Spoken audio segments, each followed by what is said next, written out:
I just went grocery shopping for fat loss. Here's what I bought. Let's go. Hey guys, Coach Judah from Zolo Strength back again. Today is all about grocery shopping, specifically for fat loss. So I just went grocery shopping, got this big haul here, and I want to run you guys through it along with some tips to be successful on your fat loss journey. So for me personally, I'm actually in the midst of my own fat loss journey. I'm about 3 months in. I've lost just over 20 pounds. And I think that fat loss is one of those things that people can think is really daunting, or it's this big task. But the basic principles are really quite simple. It's just being able to execute them consistently that seems to be the biggest struggle for most people. When it comes to fat loss, I always like to get my clients to focus on a whole foods-based diet and nutrient-dense foods that are going to keep them fuller for longer and keep them sustained with good, healthy energy throughout the day. Some of the biggest things to consider along your fat loss journey are going to be your total daily movement, keeping your protein intake very, very high, keeping your water intake high, and lowering your overall fat consumption throughout the day. Once again, when it comes to fat loss, the main thing we're trying to do is create a caloric deficit, and that takes consistency. If you guys aren't consistent throughout the week, or you throw it all away on the weekend, it's gonna be very hard to consistently lose fat over the course of a few months. When we're looking at foods, we're talking about 3 major macronutrient types, which are carbohydrates, proteins, and fats. So I'm gonna show you some of the ones I got today from the grocery store and kind of explain a little bit more about what those can do for you. First, we're gonna talk about carbohydrate sources. I know this is a subject that a lot of people still feel a little bit negatively about. People have been told for a long time that carbs are bad for you, or you're eating too many carbs, et cetera, but I'm here to tell you that carbs do not make you fat, and that you definitely can include a lot of carbs in your diet. I love fruits, vegetables, and different grains, as well as things like potatoes are fantastic carbohydrate sources. So as you can see here, obviously I have a big bag of frozen berries, a big bag of frozen vegetables, and then I have a big bag of, like, these are peas and corn, etc.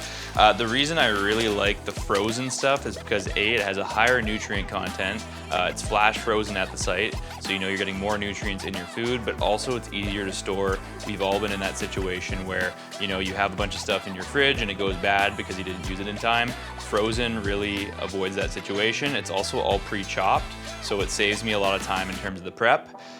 What's not shown here is I do have some lettuce and some spinach in the fridge. I like to have leafy greens as well, but I didn't pick those up today. We also have fruit, so I have bananas, I have apples, along with obviously the frozen berries. And these are just great to snack on, but they're also really, really quality sources of carbohydrates. I have my oats here. My fiance and I, we do a lot of baking with the oats. We make like these protein cookies. I also like to have oatmeal every once in a while. And then I do have the sweet potato, and then sometimes we'll actually just do like baby potatoes or new potatoes. These are all fantastic carbohydrate sources, and there's gonna be fiber in these as well, guys, and that's a big thing people don't think about often is you do need to have fiber in your diet. If you're not having enough fiber, you're gonna have a lot of digestive issues. So these all have a lot of fiber and are gonna help you with your fitness goals long term. If you made it this far in the video and you're enjoying it, please make sure to subscribe to the channel, leave a like, leave a comment. It really helps us out, and I really appreciate all of your guys' support.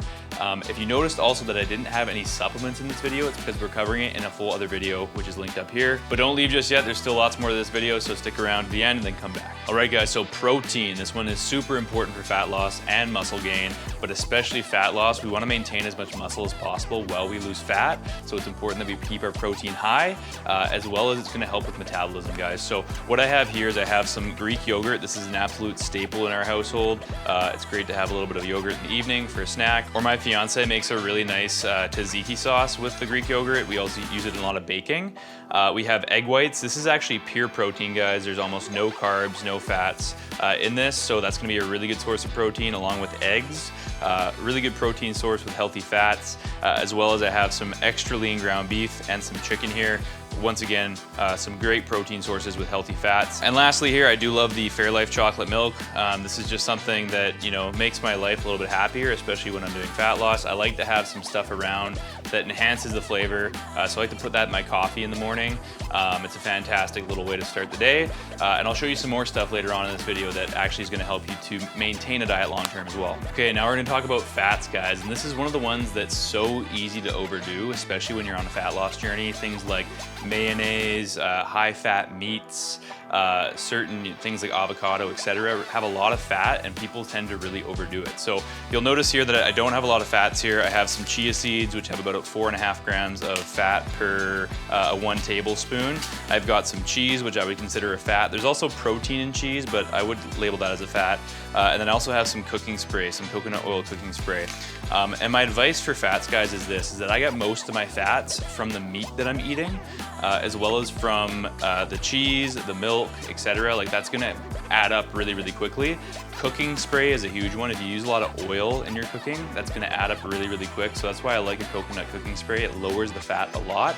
And when you start to kind of track and figure out, you know, your total fat content for the day, you'll figure this out really quickly, that fats add up quick. So, and you don't need to have, you know, more than like 80 to 100 grams. Like for me, I try to keep it around between 80 and 100 grams a day.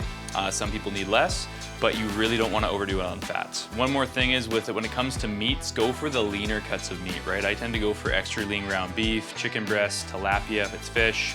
If you're going for those higher fat cuts of meat, you're gonna end up really bumping those fats up excessively just by the nature of the meat being really, really fatty. So if you have a regular ground beef, you can't afford the extra lean, or maybe it's not available in your store, you can always drain fat off of meat, and that's really gonna help as well. But yeah, just be mindful of the fats, guys. I see people going over all the time, specifically with sauces, with high fat meats, and just with other products that tend to have a lot of extra fats in them.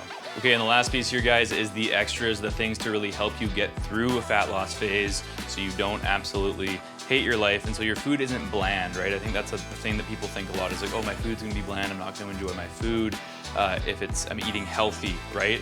But that's simply not true. One of the biggest ones is gonna be seasoning. So I actually love this one. This is a red pepper roasted garlic seasoning. I like to put that on my beef. I've used taco seasoning in the past. Salt and pepper is great.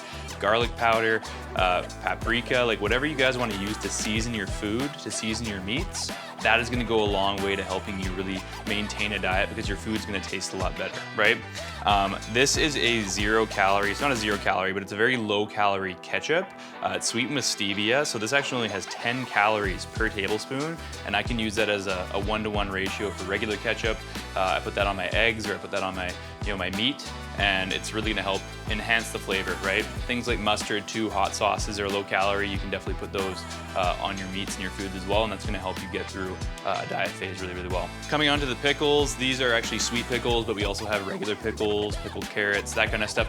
Pickles are fantastic. They're a great snack. They're a great complement to a meal, and they're also very low calorie. You can have like 10 of these pickles. These are the sweet ones. I think it's like 50 calories, and it's definitely gonna add flavor to my meal.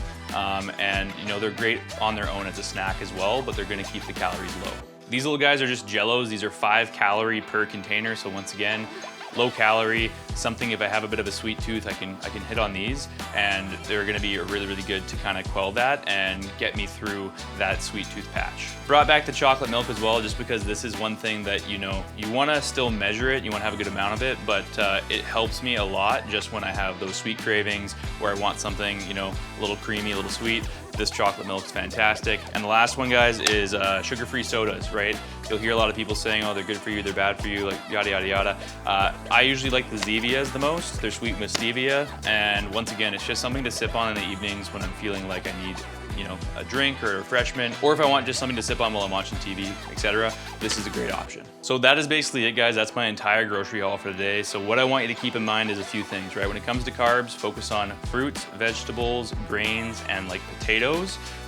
Don't go for simple carbohydrates, things that are high in sugar, things that you're gonna overconsume, or if you have an issue with certain food where you're just gonna eat it all in one day, don't keep that in the house. That's not gonna be the way to go. For proteins, I would focus on lean sources of protein, so chicken breast, extra lean ground beef, yogurt, egg whites, all that kind of stuff is gonna be huge for you to get through your diet and not bump the fat content up too much. And you definitely wanna be eating at least about 1 gram of protein per pound of body weight per day if you can. For the fats, just keep in mind they're really easy to overdo, especially in things like sauces and high fat meats. So really be selective when it comes to your sources of healthy fats. I get a lot of my fats just from the meats that I consume. I do take a fish oil supplement as well, which, like I said, I have a video on supplements you can definitely check out afterwards. But just be mindful of the overall fat content that you're having in a day, especially when you're cooking with oil. That's another way that people really easily overdo it, and they don't really think about it. They just put it in there and they don't really track it. And the last one, guys, is just the extras. It's the little things that are gonna help you get through a fat loss phase. So like I said, spices are gonna be massive for you to actually flavor your food, make sure that you're actually able to eat those things and they taste good. Different low-calorie sauces can go a long way. We have our low-calorie ketchup. We make a Greek yogurt tzatziki sauce. There's like the Bolt House. I don't have it today, but there's the Bolt House low-calorie blue cheese sauce. There's a bunch of options, guys. You just have to kind of look for them. Low-calorie sodas, pickles, things like that that will really elevate the flavors of your foods but are not going to add a ton of calories. If you guys have any questions about diet, exercise, etc., please leave me a comment down below. I will answer every single comment, and I want to help you guys at the end of the day. That being said, if you still feel like you need a little bit more support, I do work with people one-to-one, and I have a group coaching program. So if you click the link down below, I'd love to chat with you to see if we're a good fit to work together. And I've helped hundreds of people all over the world, busy professionals, transform their lives through fitness and exercise and nutrition. One last time, make sure to like the video, leave a comment, subscribe to the channel. This is Coach Judah from Mazzolo Strength, because you can't go wrong when you train to be strong. Peace.